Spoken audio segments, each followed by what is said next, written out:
सभी को एकादशी की ढेर सारी शुभकामनाएं। इस एकादशी को निर्जला एकादशी और भीमसेनी एकादशी क्यों कहते हैं, आइए वो जानते हैं। एक बार सारे पांडव धर्मराज युधिष्ठिर, अर्जुन, नकुल, सहदेव श्री व्यास जी के पास गए और उन्होंने कहा, व्यास जी हम आपके पास एक शिकायत लेके आए हैं। व्यास जी ने कहा, कौन सी शिकायत? बोले, भीम की शिकायत लेकर आए हैं। क्या शिकायत है? बोले, ये भीम जो है ये एकादशी नहीं करता। तब व्यास जी ने भीम से कहा, भीम आप एकादशी क्यों नहीं करते? तब भीम ने कहा, क्या बताऊं भगवान, मुझे बहुत जोर की भूख लगती है और मैं बिना खाए रह नहीं सकता, सो मुझे एकादशी में कोई रुचि नहीं है। तब व्यास जी ने कहा कि यदि मानव का तन पाकर आपने एक भी एकादशी नहीं की तो ये समझिएगा कि आपके मानव तन यूं ही व्यर्थ चला गया। कम से कम एक एकादशी तो हमें करनी चाहिए। तो भीम जी ने कहा, फिर मैं कौन सी एकादशी करूं?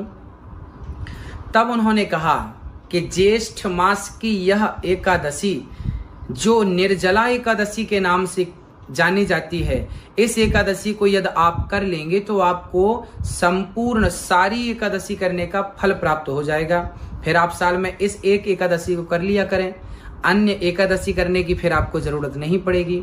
भीम ने कहा, ठीक है, यदि ऐसी बात है तो मैं एकादशी करता हूं। उस दिन भीम सुबह से शाम तक भगवान के चिंतन में इतने मस्त हो गए कि उन्होंने कुछ नहीं खाया और प्रेम पूर्वक कृष्ण का चिंतन करते, नारायण का चिंतन करते करते भीम जी ने उस एकादशी को किया। इसलिए इस एकादशी को भीमसेनी एकादशी भी कहा जाता है, क्योंकि भीम जी ने इस एकादशी का प्रारंभ किया था।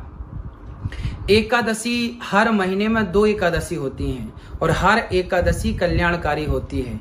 आप किसी भी एकादशी से अपना व्रत प्रारंभ कर सकते हैं और हर एकादशी में इतनी सामर्थ्यता है कि वो आपको मोक्ष दिला सकती है। मानव तन को प्राप्त करके व्रतों में सबसे श्रेष्ठ व्रत एकादशी का है।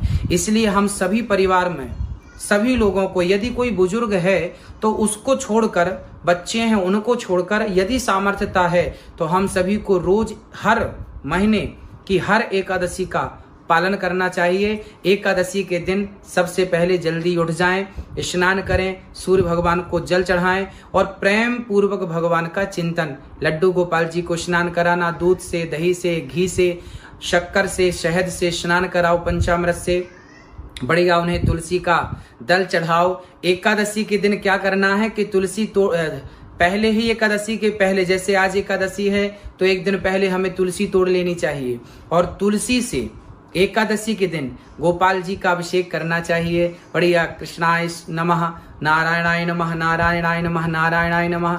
आप इस प्रकार से भगवान को पुष्पों की पंखुड़ी से भी अभिषेक कर सकते हैं। आप पंखुड़ियां तोड़ लें और नारायणाय नमः गोपाल जी को चढ़ाएं और प्रेम पूर्वक कीर्तन करें, श्रीमन नारायण नारायण का कीर्तन करें। पूरे घर के लोग कीर्तन करें, प्रेम से, भाव से कीर्तन में झूमें और लोगों को भी कीर्तन कराएं और लोगों को भी कीर्तन करने की प्रेरणा दें।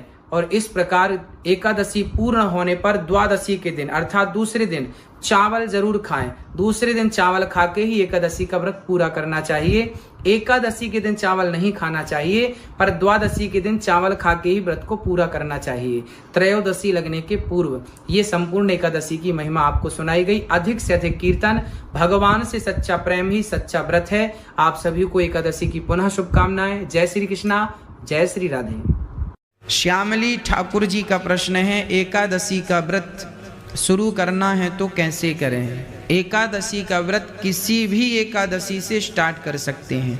आने वाली जो भी एकादशी है, वैशाख मास की जो एकादशी आने वाली है, इसी भी एकादशी पर आप अपना किसी भी एकादशी प्रारंभ कर दीजिए। कोई ये निश्चित नहीं। दीपावली के बाद जो बड़ी एकादशी आती है वो श्रेष्ठ एकादशी है, देव उठनी एकादशी बोलते हैं, परंतु किसी भी एकादशी से एकादशी का व्रत किया जा सकता है, कभी से भी। गुरुजी राधे राधे। राधे राधे। गुरुजी मैं टूंडला से आई हूँ। कहाँ से? टूंडला से, फिरोजाबाद जिला। ठीक है गुरुजी, मैं ये पूछना चाहती हूँ, मुझे 11-12 साल हो गई एकादशी का व्रत करते करते, तो मैं इसका उद्यापन कर सकती हूँ? अब नहीं सदता व्रत क्या? नहीं, व्रत तो मैं रह रही हूँ, वैसे बताते हैं ना करना चाहिए, तो मैं ये आपसे पूछना चाहती हूँ। उद्यापन का मतलब क्या होता है? बहुत लोग कहते हैं ना कि उद्यापन करना चाहिए, नहीं तो मृत्यु हो जाती है, तो फिर उद्यापन कैसे करोगे, क्या फिर तो वो लटकी रह जाती है एकादशी, तो इसके बारे में पूछना चाहती तो हूँ। कहाँ लटकी रह जाती है फिर? सब लोग बताते हैं गुरुजी। तो सब लोगों की बातें क्यों तो सुनते हैं? इसीलिए मैं आपसे पूछना चाहती हूँ कि मैं गुरुजी से पूछूं। उद्यापन का अर्थ होता है कि उस व्रत को पूर्ण कर देना, रोक देना जी। छोड़ देना। उद्यापन मीन्स स्टॉप।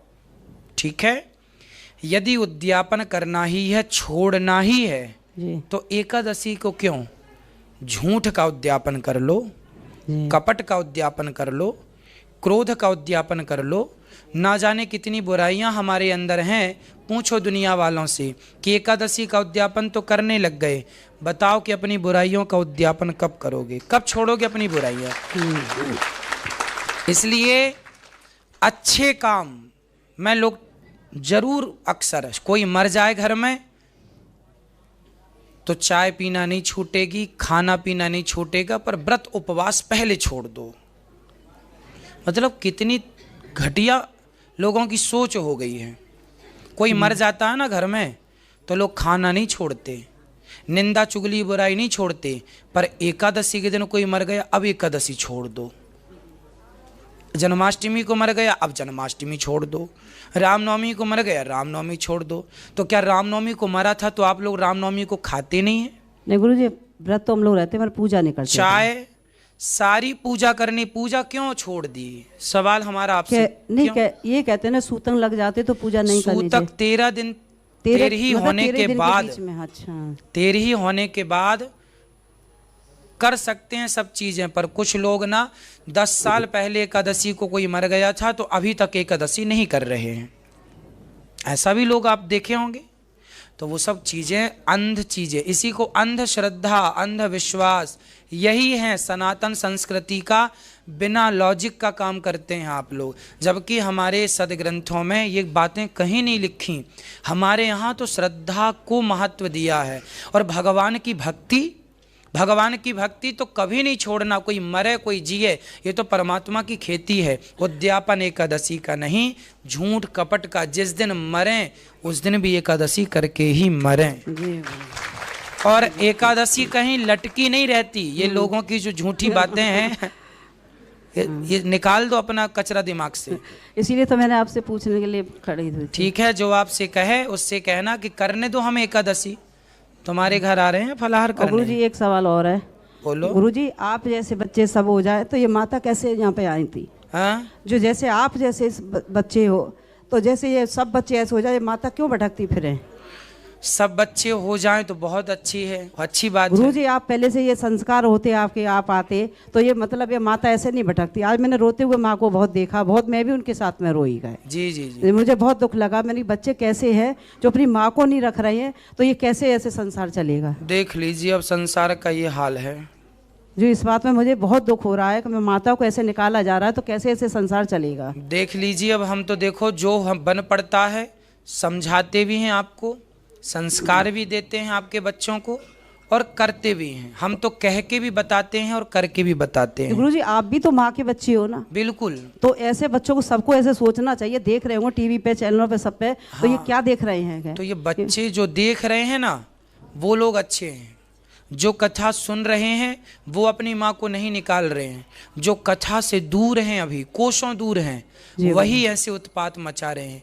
और मैं गारंटी लेता हूँ कि वो बच्चे जिन्होंने अपनी माँ को छोड़ दिया, यदि वो भी कथा सुनने लग जाएं तो आज के आज उनके अंदर भी श्रद्धा जाग जाएगी माँ के प्रति।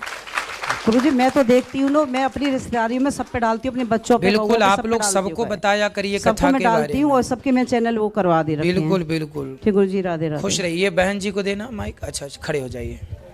चैनल को सब्सक्राइब कर लीजिएगा आप लोग, शेयर कीजिएगा ताकि सब तक ये ज्ञान का प्रकाश पहुंचे। उमेश कुमार जी, एक प्रश्न है कि सत्य हमेशा अकेला क्यों होता है? उसका साथ देने वाला कोई क्यों नहीं होता? क्या सत्य हमेशा अकेला ही रहेगा? भीड़ में तो गीदड़ रहते हैं, भीड़ में कौन रहता है? शेर तो अकेला ही रहता है, तो सत्य शेर है इसलिए अकेला रहता है। झूठ गीदड़ है, इसलिए झूठे लोग ना 4-6 लोगों को इकट्ठा करते हैं, क्योंकि झुंड में रहते हैं गीदड़ लोग। सत्य शेर है, अकेला चलता है। सत्य को किसी की जरूरत नहीं है। मैंने सत्य कह दिया, बस डरने की जरूरत नहीं, कह दिया जो सिद्ध। मेरी बात आप भले ना मानो, पर सत्य यही है। 10 साल बाद पूछोगे तो यही रहेगा, 100 साल बाद पूछोगे तो यही सत्य है। सत्य सत्य है। झूठ बदलता है। झूठ देने वाले लोग ना बयान बदल देते हैं, कभी ऐसा कह दिया, कभी ऐसा कह दिया, पर सत्य तो एक रहता है। 10 साल पहले जैसा था आज वैसा है, 10 साल बाद वैसा रहेगा। क्यों जी? सत्य कभी नहीं बदलता, सत्य तो सत्य है, इसलिए सत्य अकेला रहता है। लेकिन सत्य का साथ, अर्जुन का साथ भगवान ने दिया, तो अर्जुन का साथ नहीं, सत्य का। ठीक है, आप में से किसी का कोई सवाल है? चलो मैया जी पूछ लो। राधे राधे महाराज जी। आप बैठ जाइए अभी। राधे राधे। मेरा ये क्वेश्चन था, जैसे कि फैमिली में यदि किसी की डेथ हो जाए तो उस टाइम पे कोई व्रत कर सकते हैं? फैमिली में कोई डेथ हो जाए तो व्रत कर सकते हैं, मतलब जिस तिथि को डेथ हुई उस तिथि का व्रत ना, जैसे एकादशी को डेथ हुई, जैसे उस मतलब ये 13 दिन रहते हैं ना उस टाइम में। अच्छा, 13 दिन के पीरियड में कोई व्रत आ गया तो करें कि नहीं? तो देखो उस टाइम पे व्रत अपना करना चाहिए, पर कैसे? उस टाइम पे जैसे आप माना कि एकादशी का व्रत करते थे और कोई चला गया, तो आप एकादशी बीच में आई तो आप व्रत तो रहें, अर्थात कुछ ना खाएं, कुछ ना खाएं, अन्न ना खाएं, चावल ना खाएं, रोटी ना खाएं, उसके अतिरिक्त फल फूल खा के अपना व्रत करें। लेकिन उस दिन जो आप पूजा करते थे भगवान की, अभिषेक इत्यादि, वो ना करें। प्रक्रिया पूरी विस्तार से, पर व्रत तो रहें, खाएं ना भाई। जैसे आज लोग क्या मान लेते हैं कि कोई एकादशी को चला गया, खत्म हो गया, तो वो बोलते हैं अब एकादशी मान हो गई, अब नहीं रहेंगे। तो एकादशी मान नहीं हुई, ये परंपराएं गलत हैं। ना व्रत छोड़ने हैं ना पूजा छोड़नी है। हाँ, जैसे सूतक चल रहा है तो शारीरिक पूजा ना करो, छूने की पूजा नहीं, भगवान को स्पर्श ना करो, पर मानसिक पूजा तो कर सकते हैं। मैंने कथा में दोनों पूजा कई बार समझाई है कि ये शारीरिक पूजा होती है, ये मानसिक पूजा होती है। तो शारीरिक पूजा ना करो अशुद्धियों के दिनों में, अपवित्रता के दिनों में, सूतक में, जातक में। बाकी मानसिक पूजा करते रहें भगवान के प्रेम में। अच्छा ये बताओ, जब किसी के अगर सूतक लगता है तो क्या माँ अपने बेटे से प्रेम करना छोड़ देती है कि 13 दिन जब तक सूतक है प्रेम नहीं करेंगे? नहीं। फिर जब बेटे से प्रेम करना नहीं छोड़ते तो भगवान से प्रेम करना क्यों छोड़ देते हैं? इसलिए ये तो प्रेम है। हाँ, लेकिन कोई कोई बोलता है ना कि मतलब इस टाइम में व्रत करेंगे तो उसका फल नहीं मिलेगा या नहीं रखना चाहिए, कोई मतलब ही नहीं रखने ना जी, ऐसा बोलने वाले कुछ नहीं समझते हैं। बोलने वाले तो कुछ भी बोलते हैं। तो किस किस की बातों पे ध्यान दोगे? इसलिए शास्त्र जो कहते हैं हमें वो मानना है, लोग जो कहते हैं वो नहीं। लोग तो कुछ भी कहते हैं, है ना? इसलिए शास्त्र जो कहे वो मान लेना है। ठीक है गुरुजी, एक क्वेश्चन और था जी। जैसे कि कोई पूजा विस्तृत है और उस टाइम में कोई किसी की डेथ हो गई है, मतलब जैसे कोई पूजा है 8-10 दिन चलती है या 15 दिन चलती है, माना कि यज्ञ चल रहा है, हाँ, फिर और उसी टाइम फैमिली में किसी की डेथ हो जाए तो फिर वो पूजा अपनी खंडित हो जाएगी। नांदी श्राद्ध कराया जाता है। इसलिए ब्राह्मणों के द्वारा जब 8 दिन की पूजा हो, 10 दिन की पूजा हो, तो यजमान के हाथों अर्थात आपके हाथों से नांदी श्राद्ध होता है ना? क्या होता है? नांदी श्राद्ध की एक पूजा होती है। उस पूजा के बाद यदि आप पूजा में बैठे हैं और आपके घर में किसी की डेथ हो गई तो आप पर सूतक नहीं लगेगा, आप पर दोष नहीं लगेगा जब तक वो पूजा पूरी ना हो जाए। वेदों में नांदी श्राद्ध का विधान है, इसलिए कि यजमान किसी भी प्रकार की बाधा में ना उलझ जाए, इसलिए वो पूजा कराई जाती। यदि नांदी श्राद्ध हुआ है तो कोई भी चला जाए, सूतक का आप पर कोई प्रभाव नहीं होगा जब तक आपका अनुष्ठान पूरा नहीं हो जाता। ठीक है? राधे राधे, धन्यवाद।